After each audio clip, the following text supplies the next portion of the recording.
My name is Christian Cox and I work at the Marion County Public Library in Fairmont, West Virginia. And the book I have selected is The Lion, the Witch, and the Wardrobe by C.S. Lewis. This book was challenged in 1990 in the Howard County, Maryland school system because it depicts graphic violence, mysticism, and gore. He now saw that there was a dim light showing from a doorway on the far side of the courtyard. He went to it.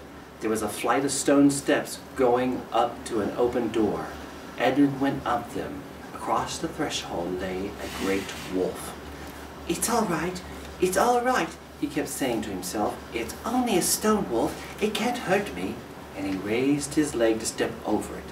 Instantly, the huge creature rose with all the hair bristling along its back, opening a great red mouth, and said in a growling voice, "Who's there? Who's there? Stand still, stranger, and tell me who you are." "If you please, sir," said Edmund, trembling so that he could hardly speak. "My name is Edmund, and I'm the son of Adam that Her Majesty met in the woods the other day, and I've come to bring her the news that my brother and sister are now in Narnia, quite close, in the beaver's house.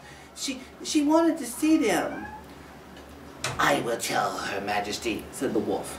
Meanwhile, "Stand still on the threshold as you value your life." Then he vanished into the house. Edmund stood and waited, his fingers aching with cold and his heart pounding on his chest. And presently the Grey Wolf Mogwim, the chief of the witches' secret police, came bounding back and said, come in, fortunate favorite of the queen, or else not so fortunate." And Edmund went in, taking great care not to tread on the wolf's paws. He found himself in a long, gloomy hall with many pillars, full as the courtyard had been of statues. The one nearest the door was a little fawn with a very sad expression on its face, and Edmund couldn't help wondering if this might be Lucy's friend. The only light came from a single lamp, and close beside this sat the White Witch. "I've come, Your Majesty," said Edmund, rushing eagerly forward. "How dare you come alone?" said the witch in a terrible voice. "Did I not tell you to bring the others with you?" "Please, Your Majesty," said Edmund, "I've done the best I can. I brought them quite close. They're in the little house on the top of the dam just up the river with Mr. and Mrs. Beaver." A slow, cruel smile came over the witch's face. "Is this all your news?" she asked.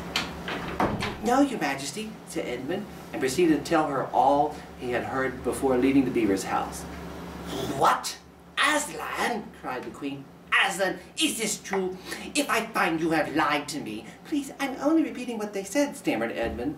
But the queen, who was no longer attending to him, clapped her hands, and instantly the same dwarf whom Edmund had seen with her before appeared.